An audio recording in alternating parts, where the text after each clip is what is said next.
Conference. We're now going to pause there and we're going to welcome our next guest speaker. Nick Lowles is the founder and CEO of the anti-fascist group Hope Not Hate. Before that, he was involved in Searchlight magazine, being its editor between 1999 and 2010. Nick has had a long career in journalism, working on programmes such as Panorama, World in Action and Dispatches. And he's written several books about the far right, nationalism and youth subcultures. His latest book, How to Beat the Far Right, will be published by HarperCollins in early September. While he is proud of his work dismantling the Nazi terror group Combat 18 and overseeing the campaign to defeat the BNP in Barking and Dagenham, he finds more satisfaction working with amazing people in local communities who really make a difference. Nick, a very warm welcome, and the floor is yours.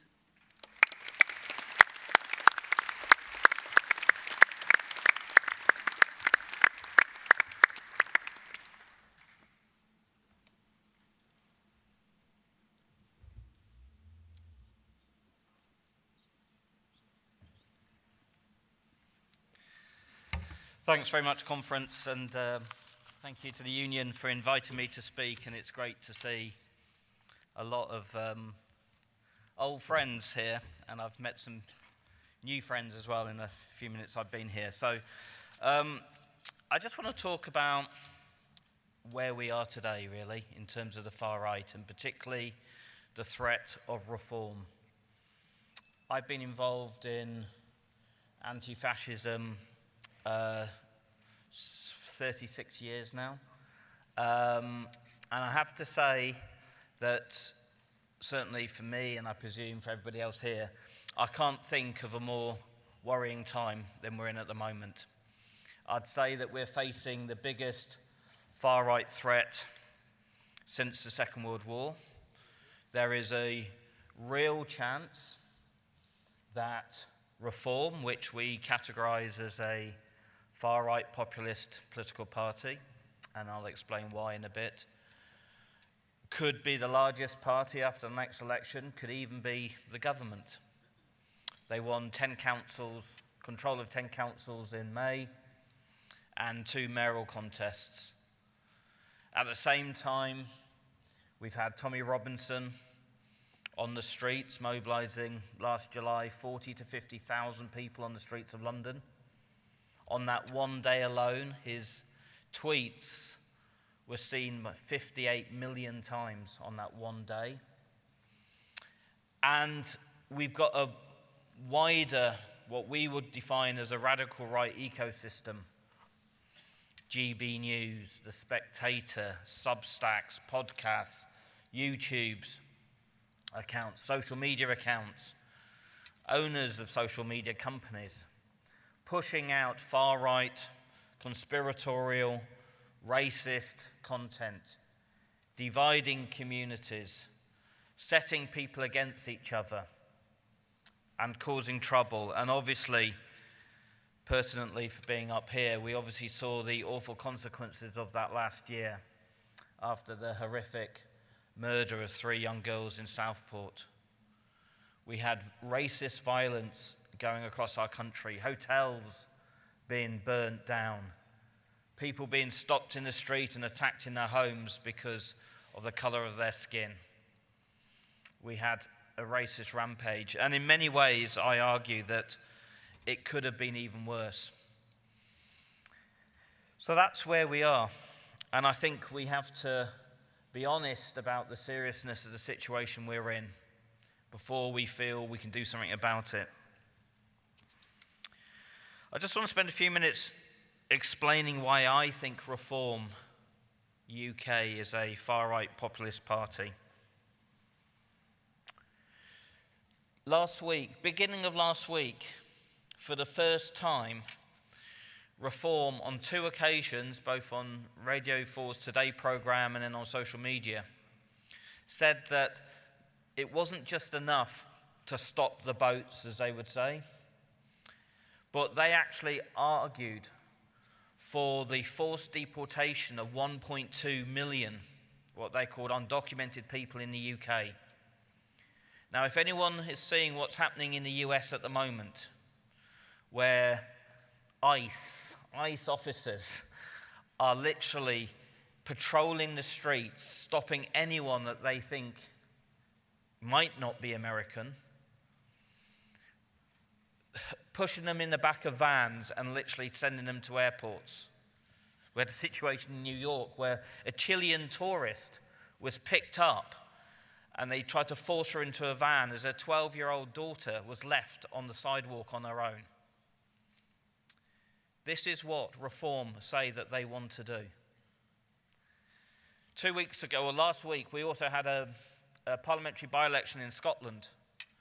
And the racist campaign that Reform ran against a Labour leader in Scotland, who is a Muslim, where they spent tens of thousands of pounds on social media advertising, questioning his loyalty to Britain, claiming that he was pushing for a pro-Pakistan policy before a British policy. This is what they're about. Over the last couple of years, not just in last year's riots, but we had disturbances in Leeds, in Hare Hills and Leeds. 2022, we had trouble between Hindus and Muslims in Leicester. On both occasions, Reform MPs took to social media with comments like, import third world people, get third world problems. So when Reform go on to Question Time or stand up in the media, largely unchallenged, and say that they're not racist, they're not extreme, they're different from the BNP, you not only have to look at what they say publicly, what they say privately, but what their members say as well.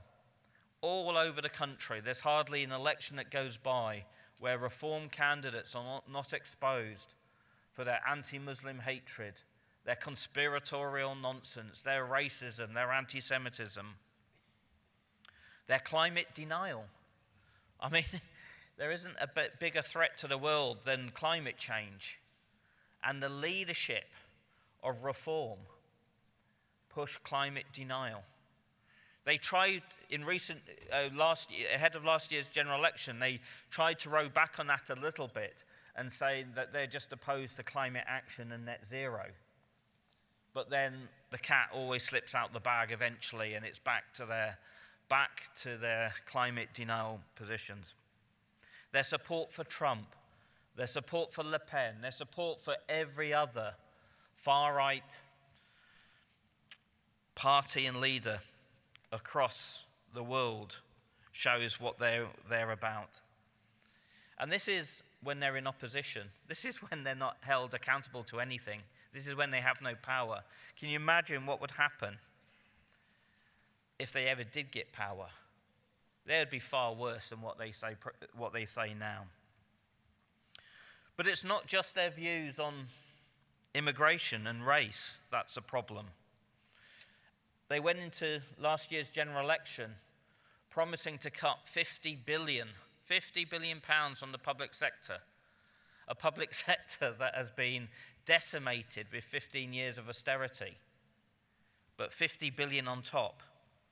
Only 2 weeks ago, when they unveiled their tax plans, the Institute of Fiscal Studies did an analysis and said that those tax plans alone would cost 80 billion. They're now trying to present themselves as in support of workers. They talk about nationalising, they talk about supporting the British worker.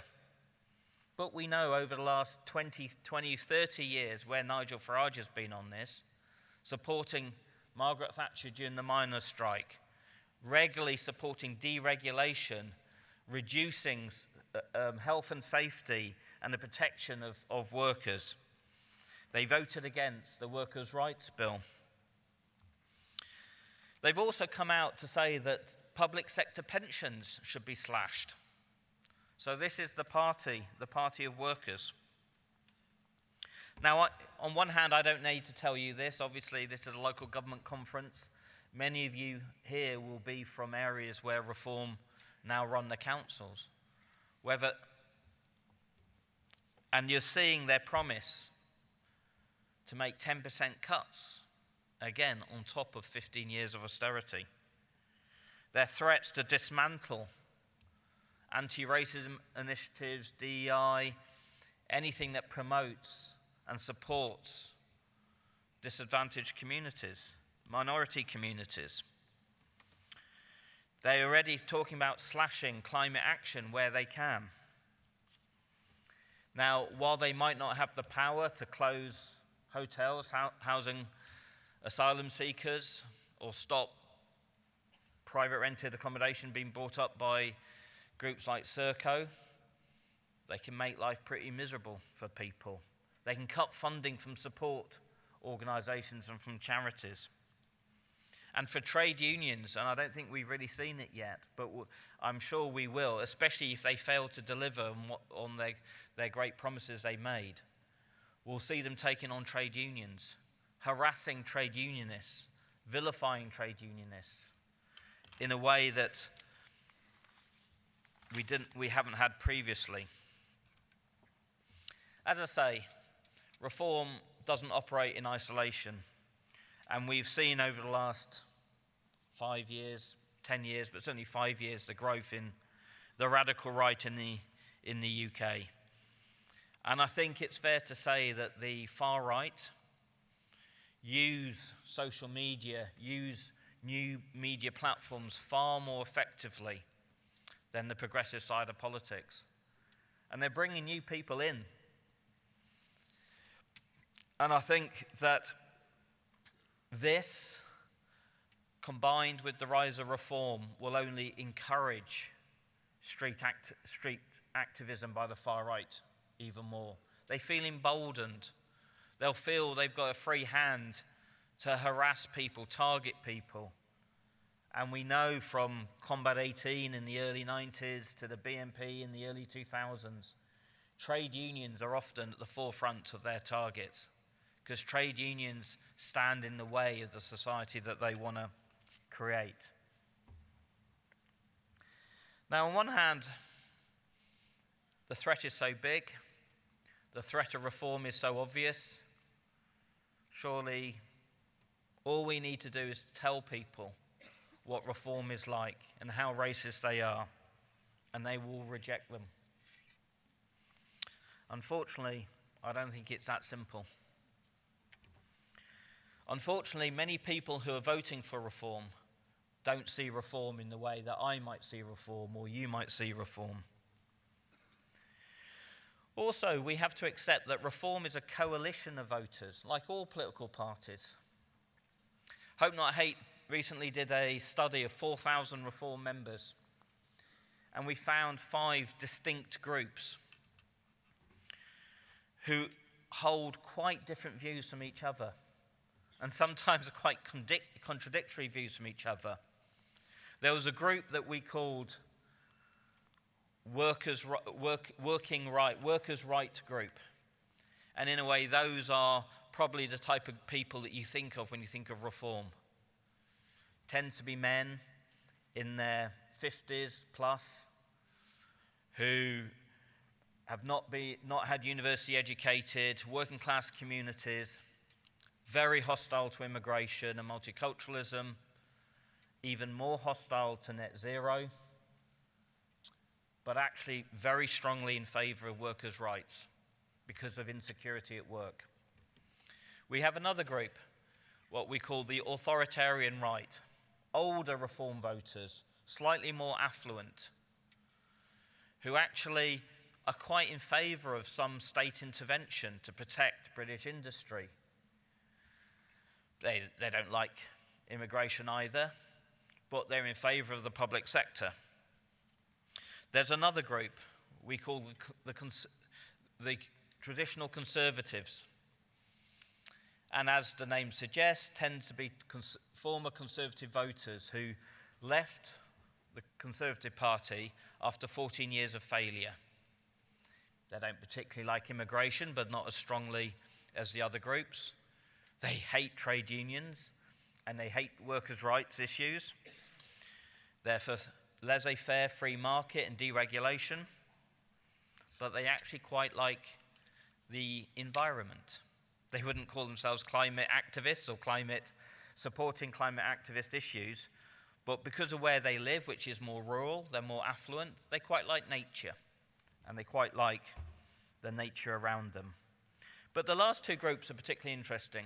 So there's a group that we call radical young men, and as the name suggests, they're radical and they're young and they're male. Now this is the group that really got kind of mobilized during COVID, big on conspiracy theories, quite anti-state. They love Andrew Tate, they quite like George Galloway, but they hate women. And then the final group is a group that we call moderate interventionists. And surprisingly, given where I said reform are on immigration and multiculturalism, they actually have a slightly more positive view on immigration than society as a whole. They want multiculturalism to work, but they don't think it is working. They're quite positive about the environment as well. But for this group, and this is now 19% of Reform voters. This is the largest growing group since the general election. But for this group, they're voting for reform because they feel Britain is broken and politics have failed. The main two parties have had a chance and they failed, and they quite like this Trump idea of get things done. So we have to understand the Reform voter if we're going to both beat them and try to peel some of them away. There are different things that motivate Reform voters, and not all of it is about immigration. And I think also this issue about disillusionment with politics, disillusionment, that idea that Britain has failed and that the political parties have failed them, is really important. Because actually many people feel that at the moment. You look around Britain, you just think nothing works. Public services have been underinvested for years and years and years. We're the first generation to feel that our kids are going to have a worse life than our own since the end of the Second World War. And it's this economic pessimism. We've just done another piece of work looking at attitudes to immigration down to output area level, 160 houses. And there is a direct correlation between negative attitudes around immigration and levels of economic pessimism and levels of multiple deprivation. So when people say that the answer is to crack down on immigration and be really tough on immigration, that isn't going to work, because that's not getting to the heart of what's driving these people. Yes, Britain wants an immigration system that works, that's fair to the people coming in, but also one that kind of incorporate people into British society, that doesn't dump communities in areas which are already struggling economically. But we have to understand that economic pessimism is driving much of this, and that for many people, even for some Reform voters who are a bit uncomfortable about Reform's views on immigration, this trumps it. So I'm saying all this is that we can't just see the Reform voter as a racist, and we're not going to beat them by just shouting racism at them. We need to fight clever. We need, first of all, we actually need to separate out the Reform activist and the Reform member with the Reform voter, just like we did with the BNP 20 years ago, just like Unison did when they were engaging in communities around the country against the BNP. We have to treat people with respect. We have to treat people, even if we don't agree with them, we have to understand them and we have to listen to them. But more importantly, we need to start where they are, not where we are. We need to start to engage them on the issues that they care about, not necessarily the issues we care about. And that sometimes means engaging with them as an anti-racist or anti-fascist group on issues that got no relation to anti-racism or anti-fascism. Because actually, if these people care about workers' rights, we go in, and they're very hostile on immigration, we go in as an anti-racist group and say, don't be racist, and blah, blah, blah. These people are not going to listen to us.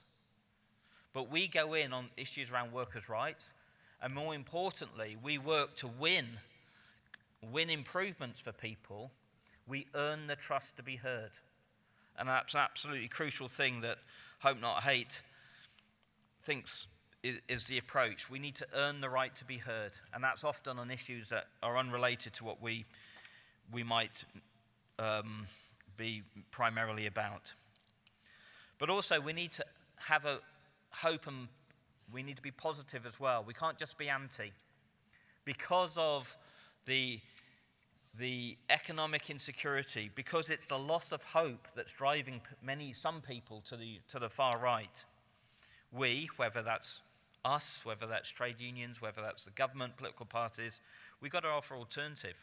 We've got to offer people some hope that there is a better tomorrow. A really important one, I think, for this audience is that we need to hold Reform to account.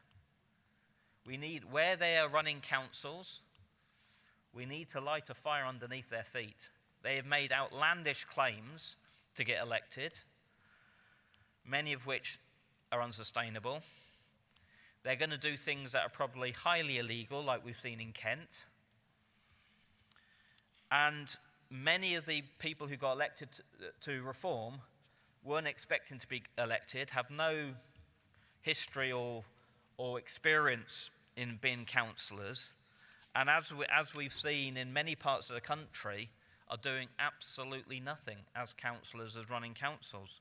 And this is not only important for those people who live in those council-run areas, but next year we've got even bigger elections. Next year we've got, obviously, Wales, Scotland, London's all out, huge swathes of the West Midlands, Yorkshire, the North East, all out elections.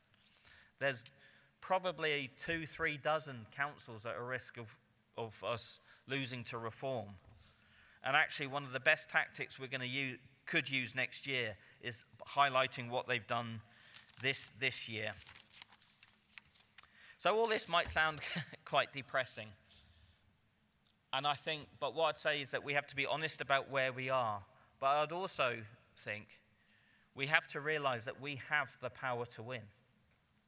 There are far more of us than there are of them. But we can't leave it to chance. Reform are not going to be defeated by us just wishing them away. Reform will be defeated by us getting active, by organizing against them, by being clever how we take them on, and more importantly, offering people a positive alternative. I'd just like to end by just thanking Unison for not only the support, the financial support Unison give us, but the kind of political support and the joint working we have done now for over 20 years. 25 years I've been working for Unison, particularly in the northwest in Yorkshire. And I have to say, of all the unions that we work with, it's probably easiest working with Unison than it is with some of the other unions, but also it is the most pleasurable because your people, not only are you in the workplace, you're in the communities as well, and that's where we have to beat Reform. Thank you very much.